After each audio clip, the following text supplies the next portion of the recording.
Hello hall. So இப்போ நான் வந்து கசோலில் இருக்கேன். கசோல் வந்து சேஃபாக வரலாமா அப்படின்னு நீங்கள் கேட்டிங்கன்னா பயங்கர ஆஃப் ரோடாக இருக்குங்க. வர வழியெல்லாம் பயங்கர ஆஃப் ரோடு. அதாவதுங்க, நான் நிறைய முறை கசோல் வந்திருக்கேன். ரோடு வந்து ஒரு தார் ரோடு எப்படி இருக்கும் நார்மலாக சிங்கிள் வேவ் மாதிரி தான் இருக்கும். பட் டீசெண்டாக தான் இருக்கும், ஓட்டிடலாம். ஆனால் பயங்கரமாக இருந்தது நைட்டு. நாங்கள் வர்றது லேட் ஆயிடுச்சு மணாலிலேருந்து இங்கே வர்றதுக்கு.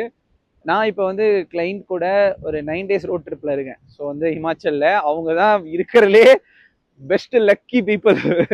ஏன்னா அவங்களுக்கு க்ரௌடே கிடையாது, எந்த பிளேஸுமே க்ரௌடே கிடையாது. கசோலே எம்டியாக கிடக்கு, கசோலே எம்டியாக கிடக்கு, மணாலி எம்டியாக கிடக்கு. ஸோ அவங்க வந்து பயங்கரமாக எக்ஸ்ப்ளோர் பண்ணிட்டு இருக்காங்க. நானும் சேர்ந்து என்ஜாய் பண்ணிட்டு இருக்கேன்.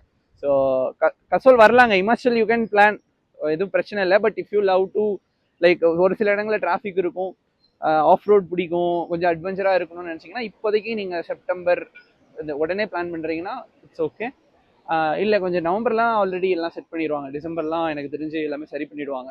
அதுக்கப்புறம் இன்னும் ப்ராப்ளமே இருக்காது, நார்மலாக இருக்கும். பட் இப்போல்லாம் நீங்கள் வந்தீங்கன்னா நல்ல ஆஃப் ரோடு, அமைதியாக யாருமே இல்லாமல் சூப்பராக எக்ஸ்ப்ளோர் பண்ணலாம்.